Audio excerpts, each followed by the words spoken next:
안녕하세요. 킵다이어트 전문가 김경미입니다. 한 주간 잘 보내셨나요?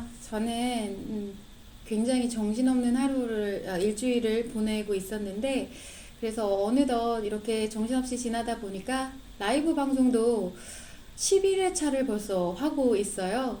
그런데 제가 라이브 상담을 11회 차를 진행을 하다 보니 이 유튜브 라이브 상담이 진행되면 될수록 홈페이지에 눈에 띄게 올라오는 질문들이 있어요. 어떤 질문이냐면 다이어트 약, 그러니까 식욕 억제제라든지 뭐 그런 약이죠. 다이어트 약을 복용 중인데 이런 상황에서 킵 다이어트가 가능할까라는 질문이 많이 올라옵니다. 여기서 가능하냐는 것은 무슨 얘기냐면은 다이어트 성공이 가능하냐, 내가 식욕 억제제를 끊고도 다이어트 성공이 가능하냐, 혹은 아니면은 심리의 안정이, 약을 끊고도 심리 회복이 가능하냐라는 이야기일 거예요. 그래서 이런 부분에 미뤄봤을 때 대다수의 분들이 약물의 의존도가 굉장히 높다라는 것을 알 수가 있어요. 그렇다면은 왜 이제 이런 것을 질문을 하실까라는 것을 생각을 해볼 수가 있는데, 약에 대한 신체와 심리적인 부담을 이제 스스로가 뭔가 좀 느끼고 있다라는 것입니다. 그래서 뭔지는 모르겠지만 건강한 다이어트를 찾고 있다라는 거예요. 그것은 이제 내가 문제를 인식하고 있다라는 얘기겠죠. 그래서 반면에 이제 바꿔 얘기를 생각을 해보면은 다이어트와 관련해서 이런 약물이 너무나 무분별하게 요즘에 사용이 되어지고 있다라고 생각해 볼 수가 있고, 또 그만큼 처방이 무분별하게 일어나고 있다라고 볼 수가 있는 거예요. 그런데 이런 것을 분명히 이런 상업적인 의미는 아닐 거예요. 상업적인 것일 뿐만은 아닐 거예요. 왜냐면은 나름 이 비만 치료와 관련해서 어떠한 신념이 있을 수가 있겠죠. 그거는 뭐 의사분 개인의 기억이기 때문에 그것을 바탕으로 만들어진 거기 때문에 제가 여기서 뭐 그거는 잘못됐다 뭐 했다 이렇게 말을 할 수 있는 부분은 아니지만, 그렇지만 이제 전문가들은 어쨌든 자신의 말이, 사람들은 잘 모르기 때문에 전문가를 찾게 되잖아요. 그래서 그것에 대한 이런 조언이라든지 아니면 코칭을 하는 데 있어서 자신의 말이 타인에게 어떠한 영향력을 줄지에 대해서는 한번 생각을 해볼 수가 있어야 되고, 그것을 점검할 필요가 있다라는 거죠. 그래서 결국 이 다이어트 약이 살이 빠지는 것은 확실합니다. 효과성이 굉장히 좋아요. 노력과 투자는 대비 가장 효과가 좋은 다이어트 방법이라고 할 수는 있겠죠.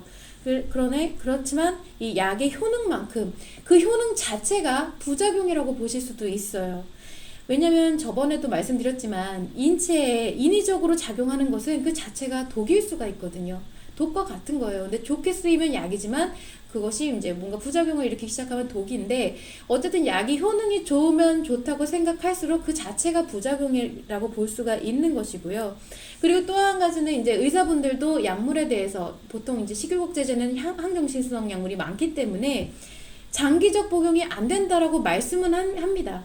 그러나 이 약을 복용하고 있는 전체 기간에 대한 관리는 어느 곳에서도 해주지를 않아요. 내가 이 병원에서 한 3년을 약을 먹었어.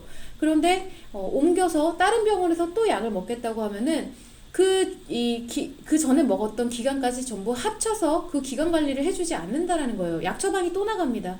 어딜 가서 몇 년을 먹던 이것이 전체 기간으로 관리가 되지가 않고, 또 하나는 그렇게 다이어트가 된 다음에 요요가 발생하는 부분에 대해서도 그냥 뭐 요요 방지하는 약물을 처방할 뿐이지 그거에 대한 뭐 근본적인 원인에 대한 해결이라든지 그런 게 이루어지지 않고 있다라는 거예요. 무엇보다 중요한 것은 약이 효과가 좋은 것은 맞지만, 인체에 효과가 좋은 건 맞지만 그것이 심리적으로 어떤 문제를 발생시키는지를 모르고 있다라는 겁니다. 자, 그래서 이 다이어트 약은 비만 치료에 탁월하다는 것은 저는 분명히 인정을 합니다.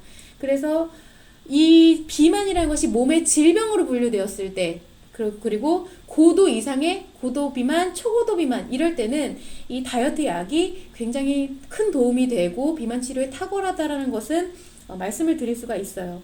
하지만 그런 정도가 아니라 10kg에서 15kg 정도 그 미만은 약물이 아니어도 그냥 감량이 가능합니다. 운동요법과 식이요법을 통해서도 그냥 감량이 가능해요.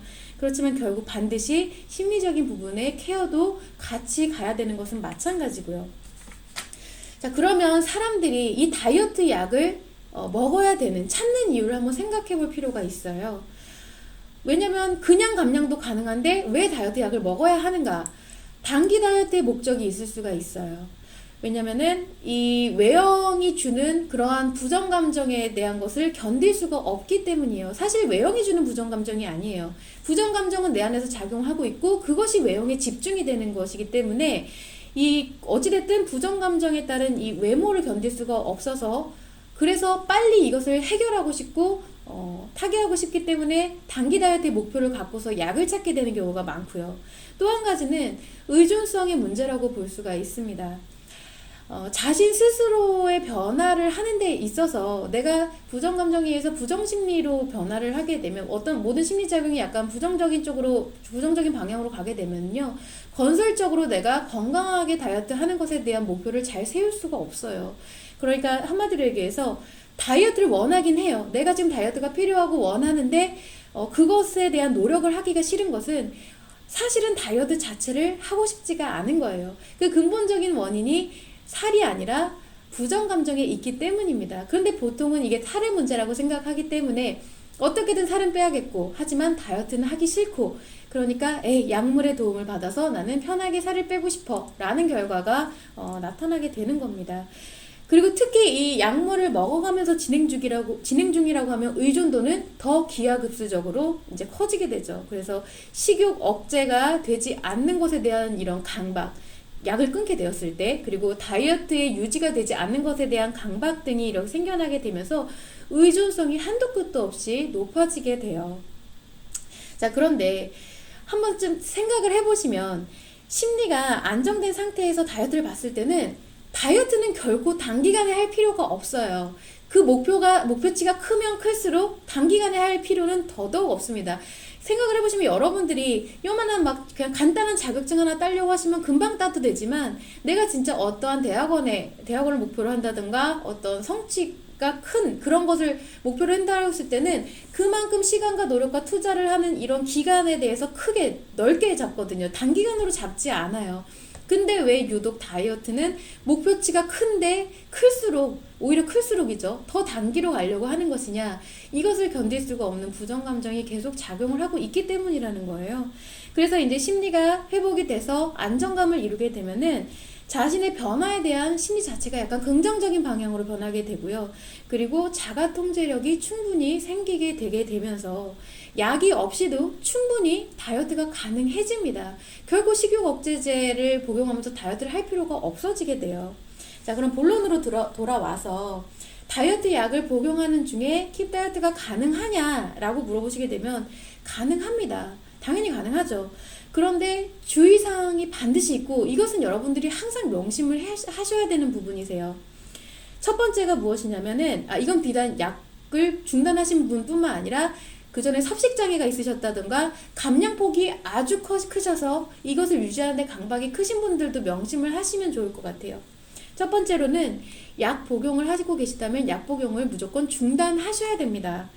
심리는 둘째치고요. 일단 그거는 두 번째로 논하더라도 가장 첫 번째로는 몸의 건강을 해치기 때문에 그래요. 이거는 제가 전에도 논했었고 앞으로도 이제 주구장창 이야기를 드리겠지만, 다이어트 약을 복용하는 기간이 길어질수록 나중에 반드시 신체적인 문제가 너무 커집니다. 제가 그래서 운동을 중단하라는 말씀은 안 드려요. 왜냐면은 운동도 사실은 근력 운동에 위주로 가게 되면 이 중독에 빠져들 위험성도 높고, 그리고 이 여자의 마음작용과는 조금 맞지 않는 부분이 있기 때문에 과도한 운동을 자제하시라는 말은 드리지만 운동 자체를 중단하시라는 말은 안 드리거든요. 그러나 아주 극단적인 식이요법을 하고 계신다던가 약물을 드시고 계시면 그거는 반드시 중단을 하고 킵 다이어트를 시작하시라고 이야기를 드립니다. 그렇게 되면은 초반에는 너무 힘드실 거예요. 힘드실 수밖에 없어요. 왜냐면 식욕이 폭발을 하기 때문에 그래요. 안 그래도 내가 기존에 뺐던 것을 유지하려는 그 강박 때문에 힘들어 죽겠는데, 킵 다이어트를 진행하시면 정상 식단을 하셔야 되기 때문에 무조건 요요가 올 수밖에 없어요. 심하면 하루에 1kg씩 막 훅훅 찌게 됩니다.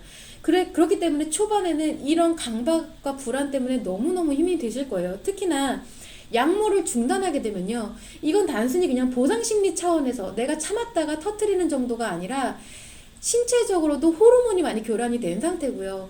신체적으로 식욕 자체가 증가하게 돼요. 그래서 그냥 너무 어이없이 뭐 내가 보상심리에서가 아니라 신체적으로 무조건 음식이 당기게 되어 있어요. 그렇기 때문에 이거는 심리 문제뿐만 아니라 매우 힘들어지게 되시는 것은 맞다라는 거예요. 그렇기 때문에 초반에 여기서 무너지실 확률이 굉장히 높아요. 뭐 힙다이어트가 한 달을 시작을 하기도 전에 이미 찌는 살을 보면서 내가 붓기라든지 아니면 늘어나는 체중을 보면서 뭐 이런 게 다 있어. 이거 사기 아니야? 살 빼준다면서 막 이런 식으로 포기를 하시는 경우가 되게 많게 되고, 그런 경우에는 그만큼 내가 실망하고 실패한 만큼 더 커진 상처를 안고 다시 약 복용을 하러 가시는 경우가 생겨나게 돼요. 그런 경우도 있어요. 그래서 제가 처음부터 아주 선뜻 분명히 회원님이 지금 하고 있는 상황이 문제인 것은 저도 분명히 알고 있어요. 저거는 신체적으로도 심리적으로도 문제가 된다라는 것은 알고 있지만 그거 안 돼요. 이렇게 하셔서 심리 문제 회복해야 돼요. 이렇게 해야지만 정상적으로 돌아갈 수 있으니 이거 빨리 하세요 라고 선뜻 말씀을 드릴 수가 없는 이유가 뭐냐면은 이 변화에 대한 의지와 노력은 제가 책정을 해드리는 게 아니거든요. 제가 이만큼 의지와 노력을 갖고 이제 주입시켜서 그만큼 회원님이 그것을 이어서 진행을 하시는 부분이 아니라 당사자 본인이 의지를 갖고 노력을 갖고 진행을 하시는 거기 때문에 중도에 포기를 해버리시게 되고 그에 따른 상처가 엄청나게 클 텐데 그것을 갖고 돌아가시게 되면은 차라리 안 하니만 못한 결과가 나타나기 때문이에요. 그래서 마냥 좋다고 권해드리고 선뜻 당연히 됩니다. 이거 시작하세요. 약 딱 끊고 시작하세요 라고 말을 할 수가 없는 거예요. 그래서 이런 부분을 반드시 감안하셔야 된다는 겁니다. 자, 그런데 여러분들도 한 가지 반드시 한번 생각을 해보셔야 될 것은 무엇이냐면요. 더 늦어서 이 몸과 심리가 만신창이가 되기 전에는 언젠가 반드시 한번 이것을 뒤집어 엎을 필요가 있어요. 내가 그만큼 악습에 대해서, 다이어트의 연세에 대해서 악습을 갖고 있다라고 하면은 그것을 언젠가 한 번은 중단을 하셔야 될 때가 오기는 와요. 왜냐면 그것을 죽는 날까지 유지를 할 수가 없어요. 만약에 내가 진짜 의지가 굳건한 사람이어서 그렇게 했다? 심리는 뭐 그렇게 작용을 할 수 있을지 몰라도 몸이 못 버티거든요. 그래서 언젠가는 이제 노화가 일어나고 신진대사가 저하됨에 따라서 반드시 언젠가 한번 이게 불어닥칠 폭풍인데, 그래서 언젠가 한 번은 겪어야 되는 것이기 때문에 이왕 이렇게 심리 문제를 함께 극복할 수 있는 프로그램을 진행할 때 그것을 극복하려는 의지와 노력을 강하게 가지시는 게 좋다라고 말씀을 드리는 거죠. 그래서 지금 여러분이 만약에 내가 뭔가 문제가 있어 라고 해서 게시판에 글을 올리시는 거잖아요. 그러면 분명 문제가 있는 것입니다. 왜냐면 보통은 다이어트를 진행하면서 본인이 문제가 있다라는 그 심각성을 잘 못 느끼세요. 심리 문제가 악화되면 악화될수록 더 못 느끼세요. 그렇기 때문에 여러분이 이것을 느낄 정도라면 분명히 여러분한테 뭔가 문제가 발생을 하고 있는 게 맞고요. 그럼에도 불구하고 이런 제가 의지와 노력에 대한 이야기를 드리게 되면은 아니야, 그래도 나는 내가 뺀 살이 얼만데 이 체중을 유지해야 돼, 포기할 수 없어, 아직은 괜찮아 라고 합리화하시지 말기를 바라는 바람이에요. 여러분 안 괜찮습니다. 그거는 이제 제가 안 괜찮다라고는 말씀을 드릴 수가 있어요. 선택은 여러분의 몫이지만 안 괜찮습니다. 더 진행되면 될수록 몸이고 심리고 다 힘들어지게 돼요. 자, 그래서 고도비만 환자, 초고도비만 환자들은요, 비만대사 수술을 하는 이유가 그러한 수술, 약을 먹는 게 너무 안전하고 다이어트 방법으로서 탁월하기 때문에 그 수술을 하는 게 아니에요. 굉장히 수술 자체가 위험하고요. 그리고 그에 따른 뭔가 문제점들이 많이 야기가 되는데도 불구하고 자신이 지금 현재 이 비만함으로 인해서 가져가는 합병증이 더 크기 때문에 그거보다는 낫다고 생각을 해서 그 대사수술을 선택하고 약 복용을 하면서 체중을 감량하려고 하는 거예요. 그렇기 때문에 질병이고요. 그게 아니고 비만 대사수술이 너무 좋은 것이다, 문제가 없다라고 하면은 초고도 비만이신 분들이 없겠죠. 요즘엔 그 보험도 다 적용이 되잖아요. 그런데 문제점이 반드시 있음에도 불구하고 그것을 진행하시는 것은 그러한 질병이기 때문이라는 것이고, 그렇다면 여러분들은 그런 합병증이 있는 초고도 비만도 아닌데 왜 굳이 약을 복용하면서 다이어트를 진행하려고 하시냐는 거예요. 그리고 또 한 가지는 여러분들이 과연 언제까지 약을 드실 수 있을까요? 제가 장담하는데 시간이 지날수록요, 심리는 뭐 둘째 치시더라도 신체적 부담 때문에 못 드십니다. 출산을 진행을 하시고 나면 더욱 그럴 거예요. 그 다음에는 도저히 힘들어서 못 드시게 될 거예요. 이제 그렇게 되면은 이제 그때 일어나는 폭풍은 지금보다는 기간이 길어지면 길어질수록 더 힘들어지겠죠. 물론 그 정도가 되면은 심리도 많이 악화가 되어 있는 상황일 것이라는 거예요. 자, 그래서 여러분들이 비단 다이어트 약을 중단하고 킵 다이어트를 해야 된다 이런 부분이 아니라도 이 모든 문제에 대한 심각성을 좀 정확하게 알고 변화에 대한 의지가 굳건해지셔야 된다라는 거예요. 그래서 한 번은 다이어트 약을 중단해야 된다. 뭐 그렇다고 했을 때 킵 다이어트를 진행하신다고 하면 킵 다이어트는 반드시 이 여러분들이 다이어트 그리고 약 복용을 하는 것을 종료시켜 드릴 수가 있습니다. 거기에 도움을 드릴 수가 있어요. 이건 조금 사담이긴 한데 예전에 제가 이 SNS에다가 킵 다이어트 컨텐츠를 만들 때 이런 걸 캡틴 마블 패러디를 했던 적이 있거든요. 그 마블 스튜디오에서 제작한 캡틴 마블의 패러디를 했는데, 캡틴 마블, 저도 약간 덕심이 있어서 캡틴 마블을 엄청 감명 깊게 봤어요. 그래서 그 대사 중에 하나가, 난 당신들의 전쟁에 끼지 않는다. 나는 그냥 이 전쟁을 끝내버릴 뿐이다. 라는 대사가 있었는데, 그거를 바로 패러디를 했었거든요. 좀 약간 중2병이 돋기는 한데, 사실 마찬가지예요. 저는 이 다이어트 시장에 끼어들어서 여러분을 다이어트 시키고, 그 다음에 또 요요가 오고, 또 다이어트 시키고, 또 요요가 오고, 이럴 생각이 추호도 없습니다. 저는 여러분들이 어떻게든 심리 문제가 회복이 돼서 이 다이어트를 종료시키기를 바라는 것 뿐이에요. 그래서 다이어트가 아예 끝나기를, 이거는 요요가 오던 내가 살이 빠지지 않던 그런 것하고는 상관이 없어요. 중요하지가 않아요. 내가 살을 보면서 상처받지 않게 되고요. 그리고 유지하려고 강박이나 불안이나 우울감이 작용하지 않게 되면 다이어트는 종료가 됩니다. 내가 더 이상 다이어트를 할 필요가 없어지게 돼요. 왜냐면 이 다이어트가 되는 이유는, 다이어트를 하는 이유는 살 때문이 아니기 때문에 그래요. 부정감정에 대한 약간 부산물 같은 거라고 보시면 됩니다. 그래서 심리가 회복돼서 밸런스를 이루게 되면요, 이 건강한 삶에 대해서 그에 맞는 자가적인 통제력이 생겨나게 되고, 약이 아니더라도 식욕의 통제가 반드시 가능하시다는 점을 꼭 명심을 해주셨으면 좋겠어요. 그래서 결국 제가 이런 홈페이지에 올라오는 요즘에 부쩍 늘어나는 그런 약 복용과 관련된 질문들을 보면서 정말 무분별하게 약 사용이 많이 만연해지고 있구나. 똑바로 쓰면 안전하다. 뭐 이렇게 말씀하시는 분들도 많고요. 의사분들도 많고요. 그리고 마치 약이 보조제인 것처럼 이렇게 일상적으로 보편화되고 있는데, 이러한 것이 심리 문제를 가속화시키는 걸 모른다는 게 너무 안타까운 거죠. 그런 약을 처방하시는 분들이나 아니면 약을 처방 받으시는 분들이나 모르고 계시다는 게 너무 안타까운 거예요. 결국 그 이면에는 이 여러분의 상처가 의학적인 빌미로 약간 상업적 가치가 된다라는 것과 마찬가지잖아요. 그래서 그런 것을 좀 명확하게 아실 필요가 있다라는 겁니다.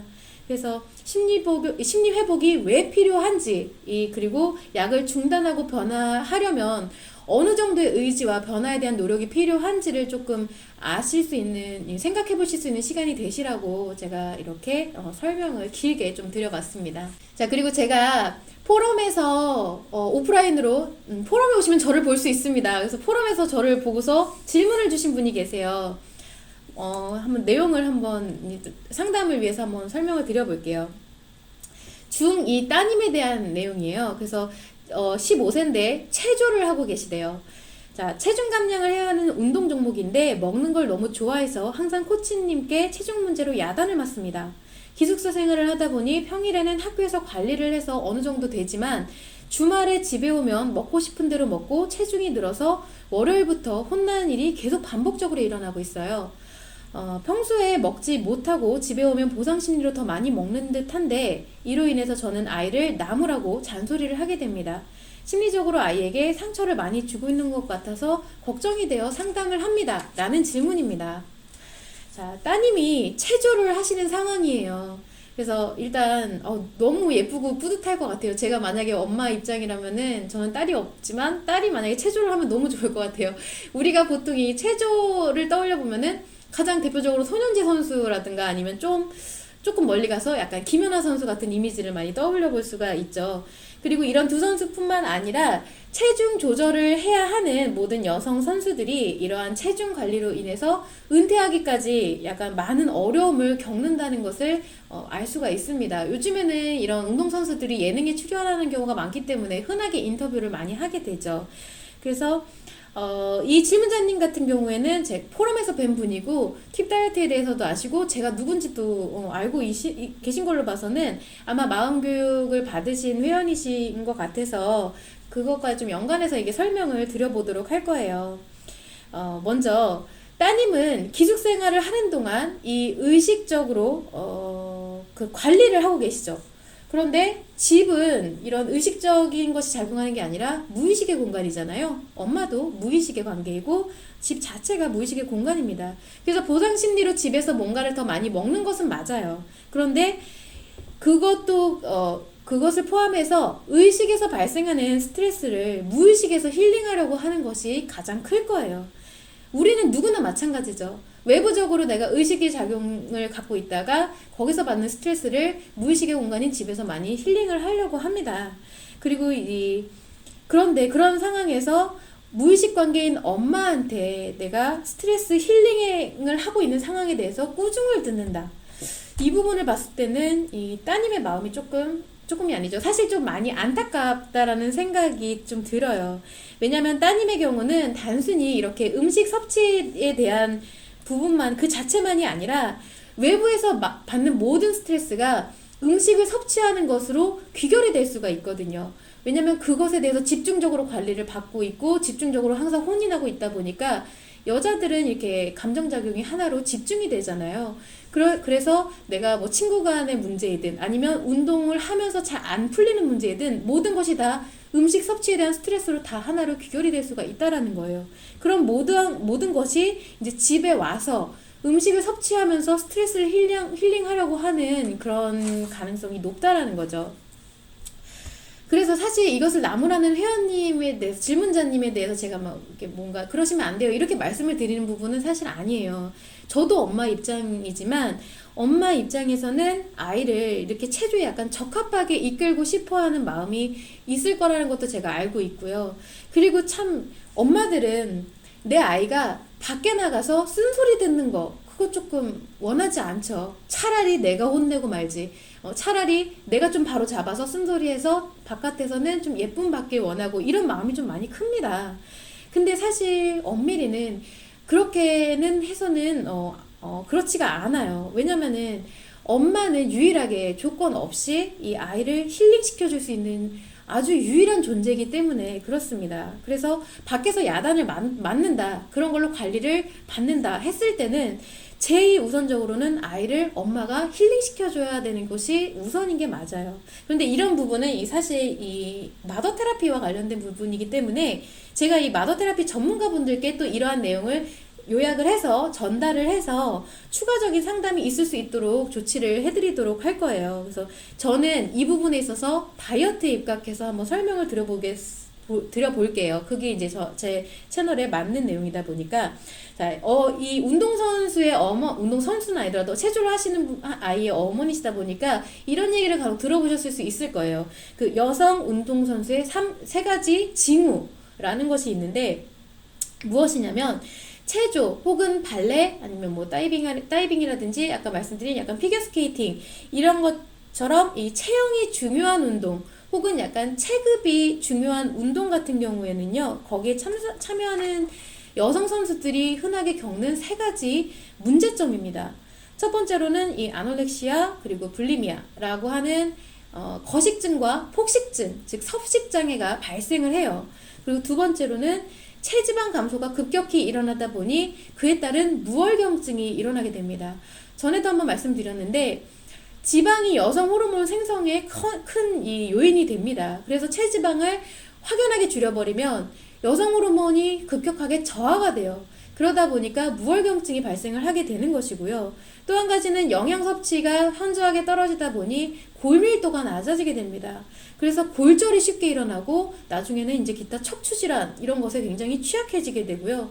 더 심각해지면은 출산 같은 것에도 큰 이런 악영향이 생길 수가 있는 세 가지 그런 징후예요. 사실 이런 것들이 요즘에는 운동선수들이 운동을 많이 하다 보니까 건강할 것이라고 생각하지만 사실 몸이 더 안 좋다라는 것은 이제는 흔하게 들어볼 수가 있는 이야기들인데 운동선수, 일반 다이어터들도 이런 것을 많이 겪음에도 유독 여성 운동선수들에 대한 특징이라고 이야기하는 이유는 운동선수는 어린 시절부터 해서 선수 시절 생명이라는 게 있죠. 그래서 이 운동하는 친구들이 몸과 마음이 만들어져 가는 시기다 보니 다 자란 게 아니라 만들어져 가는 시기다 보니 이럴 때 식단 관리가 심각하게 들어갈 때 심각하게 벌어질 수 있는 현상이라는 것입니다. 그렇지만 문제는 이런 징후가 두렵다고 해서 체조를 포기할 수 있는 부분은 사실 아니에요. 이 친구가 그러니까 질문자님의 따님이 체조를 왜 하는지, 그것이 뭐 따님의 꿈인지 엄마의 꿈인지 아니면은 뭐 그게 그 행복을 위해서 희생하는 게 옳은지 나쁜지 사실 저는 이러한 부분을 뭐 말씀드릴 만한 그런 저기가 아닌데, 그런데 그렇기 때문에 제가 최대한 이 상황을 어떻게 타개할 수 있는지 다이어트의 관점에서 설명을 드려보자면, 첫 번째 솔루션은 건강기능식품을 꼭 반드시 지속적으로 챙겨 주시길 바랍니다. 이 무월경증이라든지 골다공증이라든지 기타 영양결핍에 대한 부분은 이것으로 인해서 상당 부분이 보완이 될 수가 있어요. 그래서 뭐 종합 비타민 혹은 철분제 아니면 칼슘제 뭐 그런 것이라든지 이거 주기적으로 병원에 가셔서 한번 정기적으로 검진을 받아 보시고요. 거기에 맞는 영양제 보충을 조금 해주시는 게 좋아요. 왜냐면 아시겠지만 몸이 무너지면 자아실현은 아무런 의미가 없어요. 일단은 존재가 가장 중요하다는 것을 이미 알고 계실 거예요. 그리고 무엇보다 이 따님은요, 영양이 과잉해도 부족한 성장기라는 시기라는 것을 간과하시면 안 돼요. 우리가 보통 성장기에 있는 친구들은 영양이 과다하다고 하더라도 크면서 그게 10kg 간다든가 필요한 곳에 쓰이게 되는데, 여기서 딱 적정한 체중을 유지하면서 영양분을 제한해버리면 부족한 부분들이 반드시 발생을 하기 때문에 골밀도 저하라든지 이렇게 계속 뭔가 문제점이 발생을 한다는 거예요. 그래서 성인보다 더 정기적으로 좀 까다롭게 이것을 점검을 하셔서 챙겨주실 필요가 있다는 것을 꼭 명심해 주시기 바랍니다. 두 번째로는요, 다이어트 식품이죠. 그러니까 이 친구가 집에 와서 군것질을 자주 한다고 했잖아요. 그러면은 이 군것질 거리를 다이어트 식품으로 준비를 해주시면 좋을 것 같아요. 인터넷에 당뇨 환자 간식이라는 것을 검색을 해보시면요, 뭐 닭 뭐뭐뭐 이런 홈페이지가 나와요. 뭐 거기뿐만 아니라 여러 가지 홈페이지가 나오는데, 이런 당뇨 간식은 보통 당이 설탕이 없거나 아니면 저탄수화물로 이루어진 경우가 굉장히 많아요. 그래서 근데 굉장히 맛이 좋습니다. 요즘에 굉장히 잘 나와요. 다이어트 식품도 그렇고 이런 당뇨 간식도 그렇고 맛있게 잘 나와요. 심지어 아이스크림도 굉장히 영양소분이 막 이런 불필요한 것들이 많이 제한이 되면서 맛있게 나오는 아이스크림도 있고요. 그래서 그런 부분을 참고하셔서 간식거리를 좀 대체해 주시는 게 좋다라고 생각을 합니다. 그런데 이건 역시 사실은 과해서는 안 되겠죠. 근본적인 해결책이 되지 않기 때문에 그래요. 그래서 가장 중요한 것은 세 번째로 아이의, 따님의 힐링 체계를 만들어 주시는 게 가장 중요하다라고 생각이 듭니다.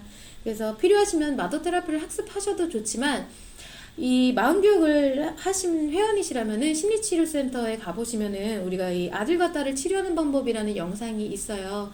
거기에 준해서 따님과 최대한 많은 이제 대화하는 시간을 가주시고 대화를 많이 나눠주시다 보면은 따님을 위로하고 그러다 보면은 엄마가 이 스트레스를 힐링하고 해줄 수 있는 안정시킬 수 있는 체계를 엄마가 만들어줄 수가 있다라는 거예요. 그렇게 되면은 아이가 스트레스가 원활하게 해결이 된다라고 하면 그로 인한 식욕, 보상 심리 이런 것들이 대부분이 힐링이 되겠죠. 그래서 자신의 통제 역시 어떤 억하심정으로 내가 뭐 참는다, 식단 조절을 한다 이런 게 아니라 자기가 자신의 이 앞으로 행복을 유지하기 위해서 자가적으로 통제해 나갈 수 있는 능력이 생길 거예요. 그렇지만 엄마가 만약에 이런 역할을 해주지 못할 경우에는 속상한 마음에 아이를 나무란다던가 그렇게 되면은 그 스트레스가 계속 식욕으로 이어질 수가 있을 것이고 결국 섭식장애, 아까 말씀드린 세 가지 징후 중에 섭식장애로 이어지기도 할 것이죠. 그래서 사실 이런 부분은 제가 마더 테라피를 통해서 다시 설명을 드릴 수 있게끔 해드릴 거기 때문에 이에 대해서는 길게 말씀을 드리지 않을 것입니다. 그래서 그런 영양적인 부분 같은 것을 다이어트에 입각해서 설명을 드렸다는 부분을 참고하시면 좋을 것 같아요. 박중원님 안녕하세요. 운동, 네. 이어서 질문 주시면 됩니다. 지금 시청하시는 분들도 질문을 주시면은 제가 제 이야기를 가져온 것을 설명하다가 상담을 먼저 우선적으로 해드리게 될 거예요. 그 부분을 참고해 주시면 될 것 같고 박종원 님도 더 질문 있으시면 이어서 해주시면 좋을 것 같습니다. 이어서 제가 말씀드려 볼 부분은요. 컴플렉스는 상대적이고 그리고 매력은 절대적이다라는 주제에 대한 것을 한번 이야기를 드려보고 싶어요. 이야기가 왜 나왔냐면은 제가 이 같은 사무실에서 근무하시는 이제 전문가분과 이야기를 하던 중에 굉장히 마르신 분이거든요. 그리고 뭐 체중이 들쑥날쑥 다이어트를 하신 게 아니라 꾸준히 마르셨던 분이에요. 그런데 다이어트를 하신 경험이 있으시대요. 20대 초반에 이 젖살이, 얼굴에 있는 젖살이 너무 싫어서 다이어트를 해보셨다라는 이야기를 하시더라고요. 그런데 우리가 봤을 때 사실 20대 초반에 젖살, 너무 귀엽죠. 젖살은 그거는 빼서는 안 되는 거잖아요. 우리가 이제 와서는 돌이킬 수가 없는 어림의 상징이죠. 어린 것을 상징하는 것이 젖살이죠. 이것처럼 나이가 들면서는 젖살이 귀엽다라는 생각을 하게 되지만 사실 그 당시에 있는 성인이 갓 된 어린 친구들은 딱 판단을 할 수 있는 그러한 생각의 바탕이 되는 것이 자기가 겪어온 상황까지밖에 기억에 있지 않기 때문에 그 이상의 것을 젖살이 나중에는 회복할 수가 없다, 좋은 것이었다 이런 판단을 하기가 어려워요. 그래서 그게 자신의 부정감정과 맞물리면 컴플렉스로 작용을 하게 되는 것입니다. 비단 젖살뿐만이 아니죠. 누가 봤을 때는 아무렇지 않거나 아니면 저 사람이 되게 괜찮다라고 생각할 수 있는 부분이 자신이 느끼기에는 뭔가 자신의 부정감정과 연결이 됐을 때는 이 컴플렉스라고 생각을 하게 되는데 그래서 결국 컴플렉스라는 것은 자신만이 오로지 느끼는 것이라고 볼 수가 있어요. 이 자신의 기억에서 비롯되진 부정감정이 원인이 되기 때문이에요. 그 외형 자체가 혹은 어떤 성격이라든지 외형이라든지 어떤 특정한 징후가 그 자체가 문제가 아니라 이것을 야기하는 부정감정이 원인이기 때문입니다. 그런데 반면에 이 매력이라는 것은 절대적이에요. 여러분이 생각을 하시는 그런 외형적인 그런 것이 아니라 매력이라는 것은 상처에 대한 자가적인 힐링 체계를 이제 만들어내고 행복 능력을 가졌을 때 이 부정감정이 사라지게 되면서 자가적인 컴플렉스가 사라지고 자존감이 높아지면서 자기중심이 확고해지고 그리고 이 행복한 인생을 자기가 주도적으로 살아가면서 그에 따른 표현이 발생을 하면요. 그것을 바라보는 관점에서는 누구나 이 사람에게 매력을 느끼게 됩니다. 그것에 대해서는 호불호가 딱히 없고 기준이 상대에게 있지가 않아요. 누구나 매력을 느끼게 되는 거예요.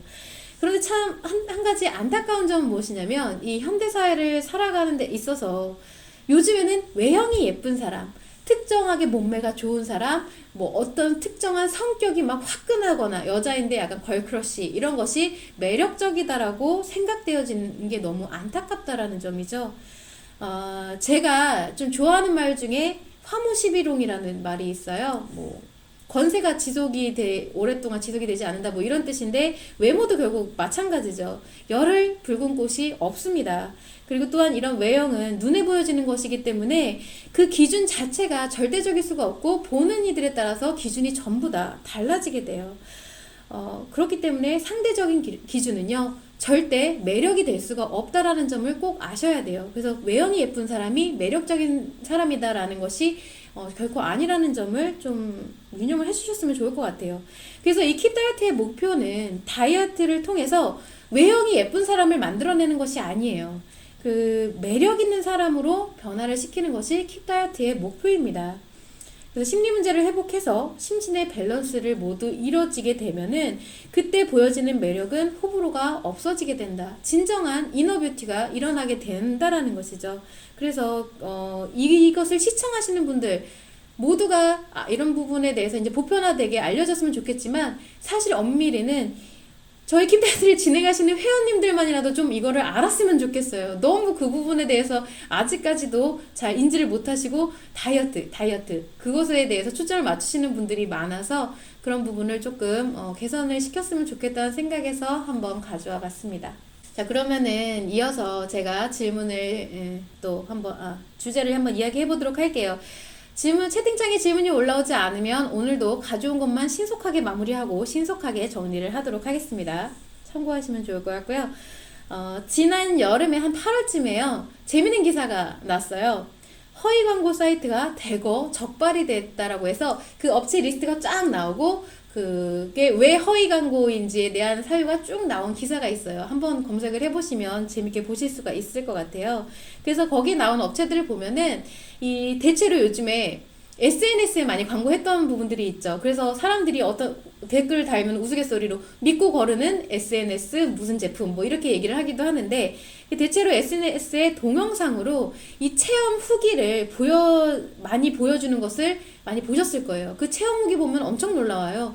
일단 타이틀 자체가 먹을 거 다 먹으면서도 살을 뺄 수 있다라는 보조제를 판매를 하는 부분인데, 후기에 보면은 뭐 매일매일 같이 뭐 체중계 찍고 내가 먹는 거 찍고 막 하면서 막 열심히 잘 만들었죠. 그래서 결국 먹을 거 먹으면서도 체중이 꾸준히 감소하면서 이렇게 결과적으로 살이 빠졌다라는 거를 보여주게 되는데, 그 후기만 보게 되면은 야, 이게 진짜인 것 같기도 해요. 언뜻 보면. 근데 사실 말이 안 되죠. 그리고 한편으로 생각해 보면 그 후기를 조작하는 것도 굉장히 쉽습니다. 자, 그런데 사실 이것이 아니나 다를까 모두 조작인 것으로 밝혀졌어요. 그래서 몇 회차에 걸쳐서 제가 이런 건강기능식품의 허와 실에 대해서 말씀을 드렸었는데, 이 SNS에서 유행하는 보조제의 경우는요, 그나마 건강기능식품조차도 아니라는 것으로 나왔고, 그냥 식품이다. 그렇기 때문에 소비자를 기만했다라고 나왔습니다. 그래서 보통 이 적발된 업체들이 한 것을 보면은 뭐 클렌즈 디톡스의 허와실도 말씀을 드렸죠. 클렌즈 디톡스 아니면은 무슨 가루, 무슨 식품 혹은 커피 뭐 이런 것들이 과대 광고를 하는 곳이었어요. 저도 좀 유명한 한참 SNS 유행했을 때 되게 유명한 커피 한번 광고를 했을 때 구매를 해봤는데 되게 조금 뭐 커피치고는 비쌌어요. 그런데 어차피 커피를 좋아하기 때문에 나쁘지는 않았습니다. 그냥 그렇게 순수하게 커피로서 아주 잘 먹었어요. 맛은 있었어요. 그래서 들었던 생각이 뭐냐면, 사실 이 사람들은 어쩌면 커피를 팔려고 했는데 잘 안 팔리니까 다이어트를 붙인 게 아닐까 싶은 생각을 할 정도였거든요. 요즘에는 그만큼 다이어트 시장에서 입소문을 한번 타면 아주 불티나게 팔리죠. 소비자가 엄청나게 줄을 섭니다. 그래서 요즘에 또 보니까 운동화도 팔더라고요. 이것도 제 생각에는 다이어트 운동화라고 하는데 운동화를 팔고 싶은데 잘 팔리지 않으니까 다이어트라는 이름을 붙이지 않았나 하는 생각을 해보게 돼요. 그래서 사실 그 운동화도 조금 갖고 싶기는 합니다. 뭐 아무튼 그거는 제 생각이고요. 그래서 해당 커피는 몇 차례씩이나 품절 대란을 일으켰어요. 그래서 배송도 엄청 늦어졌었거든요. 그런데 종국에 가서는 허위 광고로 적발이 되었습니다. 근데 아마 그 업체 자체가 이런 허위 광고로 적발이 됐다고 해도 손해는 없었을 거예요. 왜냐하면 엄청나게 많은 돈을 벌었을 거고 그만큼 팔렸기 때문에 이번에 적발됐으면 이거 접으면 돼요. 그리고 또다시 새로운 신박한 아이템을 갖고 와서 또 그럴듯하게 얘기를 붙여서 팔면 또 잘 팔립니다. 지금 현재 다이어트 시장이 그래요. 뭐든지 뭐 약간 좀 근거가 있어 보이고 그럴싸하면 잘 팔립니다. 마치 여름에 계곡에 있잖아요. 한철 장사 하시는 분들, 계곡에 원래 계곡을 점거해서 백숙 파시는 분들, 그거 불법이죠. 계곡에 대한 사용료를 받는 것은 불법입니다. 근데 그만큼 장사가 잘 되기 때문에 한철 장사 하시려고 벌금을 내면서 벌금 맞을 거 각오하면서 그렇게 장사를 하시죠. 그래도 이유는 남아요. 그런 것과 같은 것이라고 봐요. 그렇기 때문에 결국 단속은 큰 의미가 없다라는 거죠. 지금 다이어트 시장이 얼마나 방대한데 그거 일일이 하나하나를 다 단속을 할 수가 없어요. 그래서 지금 단속이 된 부분은 큰 이슈가 됐던 부분이나 일부 특정 제품에 국한이 됐는데 그것뿐만이 아니라 엄청 수두룩 빽빽합니다. 그래서 결국 소비자가 이러한 다이어트의 정확한 개념을 빨리 알아야 돼요.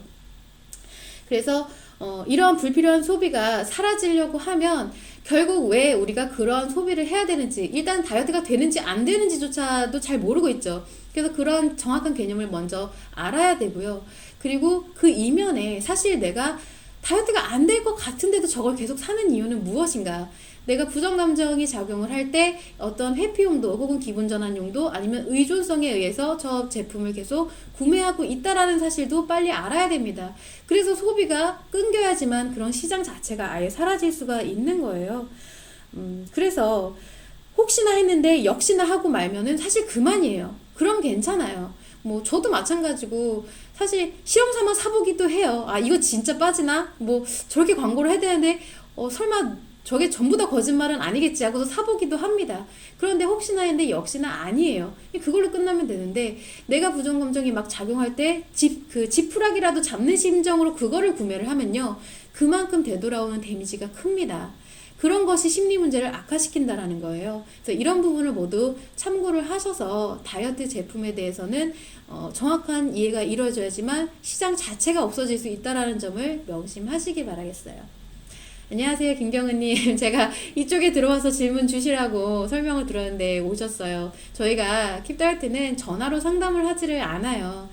그래서 왜냐면 이게 육성으로 그리고 대화를 하다 보면은 자꾸 의존을 하려는 경향이 많이 커지는데, 그거는 의존을 하게 되면은 그거는 다이어트에 하등 도움이 되지가 않습니다. 자신의 노력을 깎아먹게 되는 그런 결과라고 보시면 돼요.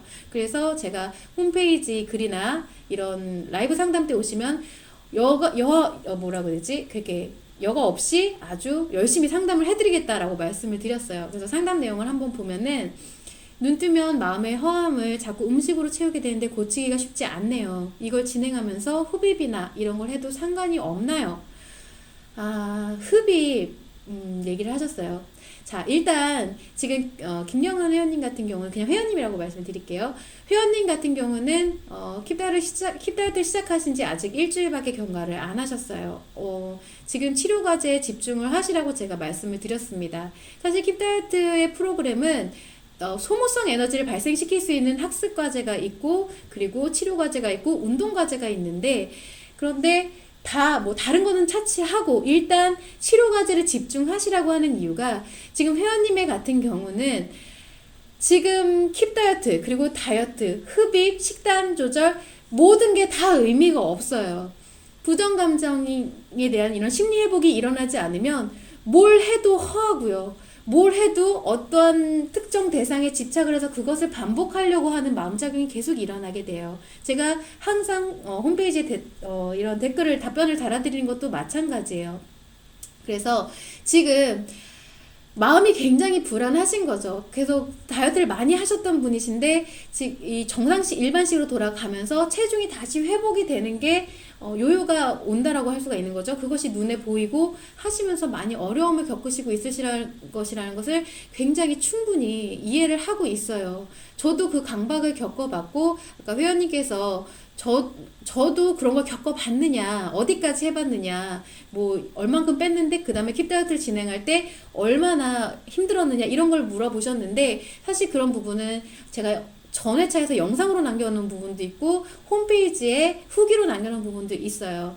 제가 충분히 모두 겪어봤던 것이고, 제가 회원님과 같은 상황 혹은 더 많은 상황을 많이 겪어봤을 것이라고 이야기를 드릴 수가 있거든요.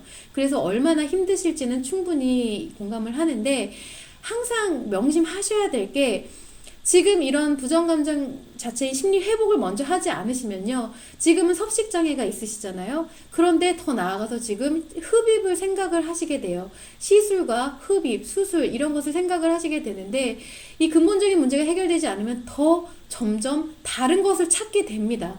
방법을 찾게 되신다라는 거예요. 어떻게 하면 다이어트를 할 수가 있는지.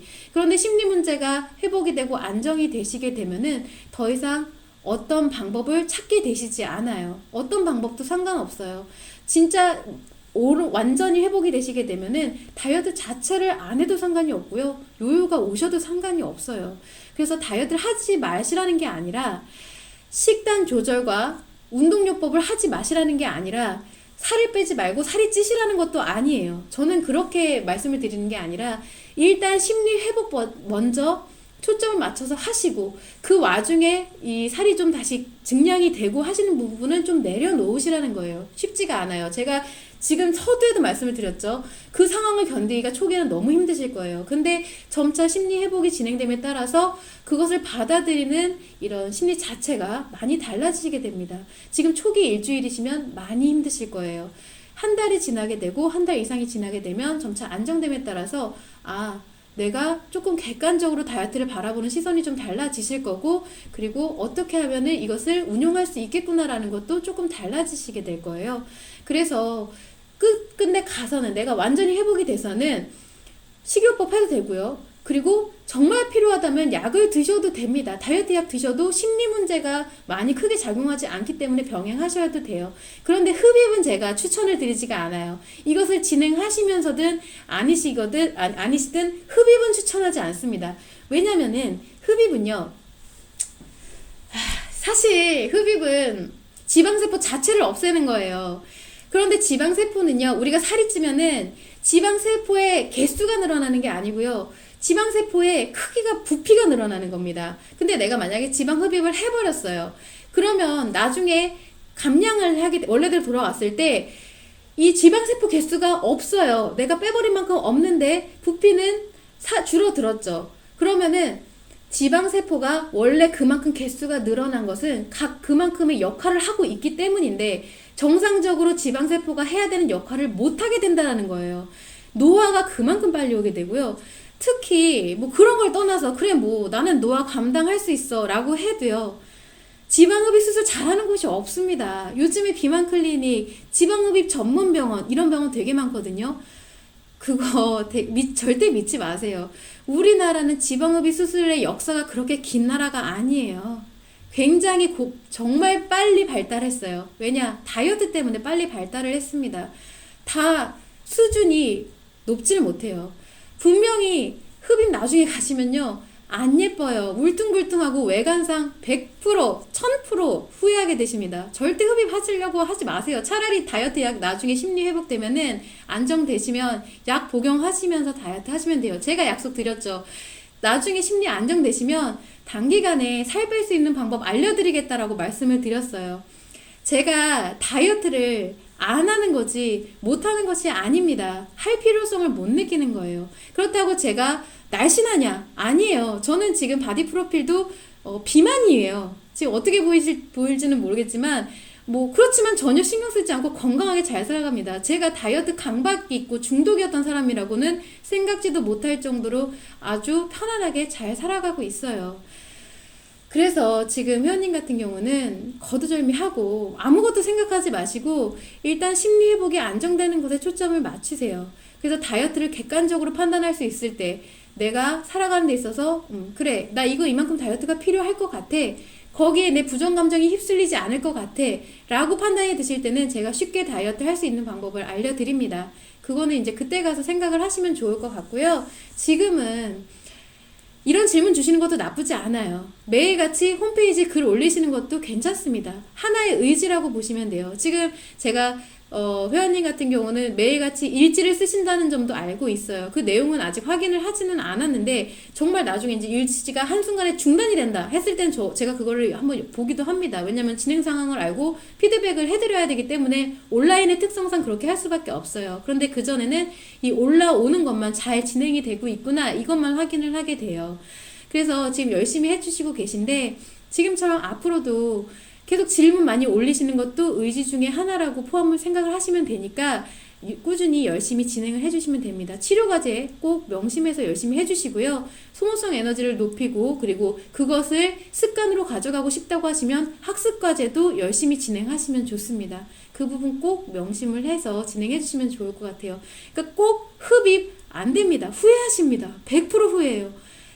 당장은 그리고 솔직히 지금 되게 바디 프로필 엄청 마르셨잖아요. 너무 지금 과한 욕심을 갖고 계시다라는 것을 명심하시면 좋을 것 같아요.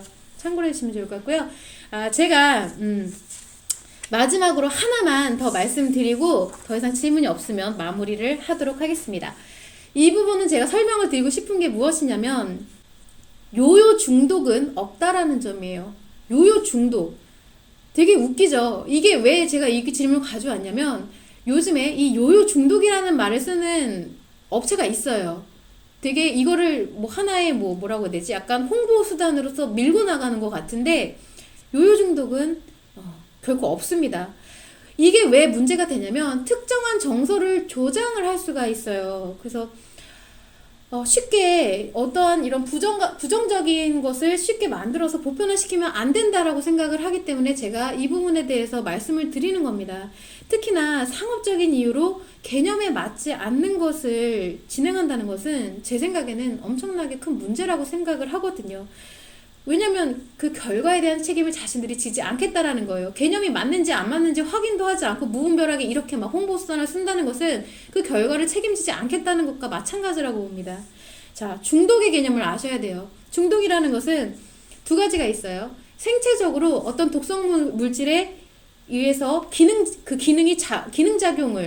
문제를 일으키는 것이 중독이고요. 다른 것은요, 심리적으로 강박이 동반을 하면서 어떤 특정 대상을 했을 때, 비로소 해소가 되고 그 강박에서 비롯된 불안이라든지 우울함이 해소가 될 때 그것을 중독이라고 하는 것이고요. 그 외에는 중독이 아닙니다.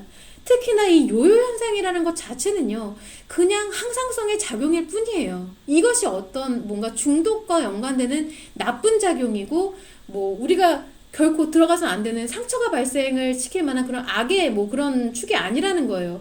그렇기 때문에 요요 현상과 중독은 이게 매칭이 될 수 있는 개념이 아니거든요. 그런데 요요 중독, 이거는 개념 자체가 말이 안 된다라는 것입니다. 그냥 요요는 단순한 항상성에 의한 작용일 뿐이고 거기에 감정을 담아서는 안 된다라는 거예요. 그쪽에서 얘기하는 것은 이거예요. 요요가 반복되면 중독이기 때문에 그것은 문제가 된다. 결코 문제가 되지가 않아요. 이 요요라는 작용 자체를 부정적인 정서로 몰아가면서 경각심을 조장하게 되면요. 여러분들이 만약에 이제 다이어트를 하다가 요요가 자꾸 반복이 돼. 그거 당연한 거거든요. 사실 기존에 다이어트를 하게 되면요, 무조건 요요가 오게 돼 있어요. 다이어트를 중단하면 요요는 무조건 옵니다. 왜냐면 원래 상태로 돌아가는 것 뿐이거든요. 내가 원래 먹던 식단이 아니라 요만큼밖에 안 먹다가 원래 식단을 먹으면 당연히 그만큼으로 돌아가겠죠. 이건 당연한 몸과 심리의 작용이에요. 또한 갭 차이가 컸을 때 몸은 엄청나게 뺐는데 심리 밸런스는 붕괴된 채 이 상태로 그대로 있을 때 그 갭에 의해서 다시 원래대로 복구되려고 하는 것이 요요 현상입니다. 근본적인 그냥 작용일 뿐인데, 만약에 내가 이 요요를 반복하게 되면 요요 중독이래, 나 이거 문제래, 어떡하지? 하면서 불필요한, 그전에는 없었던 불필요한 상처가 더 크게 발생할 수가 있다라는 거예요. 그래서 이러한 경각심을 왜 조성을 하냐는 거죠. 단순히 자기들은 남들과 다르다는 차별화를 두기 위해서, 홍보를 위해서 이런 것이 있어서는 안 된다라는 거예요. 애초에 개념 성립이 되지 않기 때문에. 그래서 여러분들은 적어도 이 방송을 보시는 여러분들은 이런 거에 대해서 정확하게 아시고, 이거는 그냥 홍보구나. 내가 요요에 대해서 그렇게 뭔가 부정적인 감정을 갖거나 상처를 받을 필요가 없구나 라는 점을 조금 참고를 하셨으면 좋겠어서 제가 한번 가져와 봤습니다. 너무 어이가 없었어요. 아니, 용어를 뭔가를 만들려면 하다못해 그 개념이 맞는지 안 맞는지 정도는 좀 판단을 해야 될 거 아닌가요? 저는 좀 그렇게 생각을 하거든요. 그래서 아무튼 그런 거를 따져보시면 좋을 것 같고요. 그래서 다이어트를 오로지 사실로서, 그리고 하나의 가치축으로서 하게 되면, 심리가 회복하게 되면 그렇게 되거든요. 이때의 느낌이 어떤 것인지는요, 겪어본 사람만 알게 돼요. 그러니까 다이어트를 내가 부정감정 상처인 속에서 이 상처를 어떻게 해결하고자 하는 다이어트, 대부분은 이렇게 다이어트를 합니다. 그런데 그것이 아니라 보통 직업적이라든지, 전에 연예인을 설명을 했었는데, 이게 내가 뭔가 행복을 위해서 살아가는 데 있어서 하나의 수단으로서, 하나의 가치축으로서 가져가게 되는 다이어트는요, 전혀 달라요. 다이어트가 너무 쉬워져요. 왜냐면은 그만큼 다이어트를 진행하는 데 있어서 부정감정이 악영향을 많이 주고 있다라는 거예요. 그래서 우리는 이 다이어트에 앞서서 부정감정을 먼저 치료하는 것이 중요하다라는 것입니다. 그거를 꼭 좀 한번 겪어봤으면 좋을 것 같아요. 이 점을 참고하셔서 결국 요요 중독이란 말은 한낱 괴담하고 다를 바가 없다라는 점을 좀 참고하시면 좋을 것 같습니다. 네, 김경은님. 네. 스쿼트랑 하이힐 매일 해야 되는 건가요? 직업 특성상 힘들어서요. 만약에 이제 유니폼이 정해진 경우가 있어요. 그런 경우는 이 스쿼트랑 하이힐 과제가 근무를 하시는 동안은 쉽지가 않죠. 그런 경우는 내가 업무를 하는 외 시간에 진행을 해주시면 좋을 것 같아요. 그래서 쉬는 날이라든지, 쉬는 날에는 좀 지켜주셔야 됩니다. 내가 친구네 집을 간다든지, 집에 있더라도 H라인 스커트를 입는 것은 치료 과제에 해당이 돼요. 그리고 가급적 스커트를 이제 스커트를 입고 하이를 신으려고 업무를 하지 않는 외에 해주시면 좋을 것 같아요. 그 부분 참고해 주시면 좋을 것 같고요. 질문 또 올려주셔도 되고요. 그리고 인생무상님, 다이어트를 건강해지는 과정이라 생각하면 편하더라고요. 네, 맞습니다. 근데 인생무상님이 이제 여자분이시냐, 남자분이시냐에 따라서 생각하는 그런 감정작용이 조금 다르기도 해요. 그 부분도 참고하시면 좋고요. 사실 맞습니다. 다이어트는 내가 행복하게 살아가는 데 있어서 하나의 수단이라고 생각을 하면은 좋고요. 그리고 현재 이 여성의 다이어트는요, 내가 부정감정에서 발생하는 부산물이라고 생각을 하시면 돼요. 그래서 다이어트가 살의 문제가 아니다, 심리의 문제다라고 늘상 이야기를 드리는 것입니다. 박중원님, 다이어트, 운동해서 허리 아파? 다이어트를 하시려고 운동을 해서 힘이 들고 허리가 아프다라는 얘기인가요? 어쨌든, 열심히 하시기 바라겠습니다. 네, 잘 되면 좋을 것 같고요. 이것으로 그래서 오늘은 이제 마무리를 하고 제가 다음 회차에 또 질문과 이런 주제를 가져와서 설명을 드리도록 할게요. 여러분도 이제 한 주 동안 또 열심히 노력하실 수 있는 한 주가 되셨으면 좋겠고, 저도 항상 여러분 다이어트 응원을 하고 있고, 저도 힘내서 열심히 노력하는 한 주가 될 수 있도록 하겠습니다. 긴 시간 들어주셔서 감사합니다. 수고하셨습니다.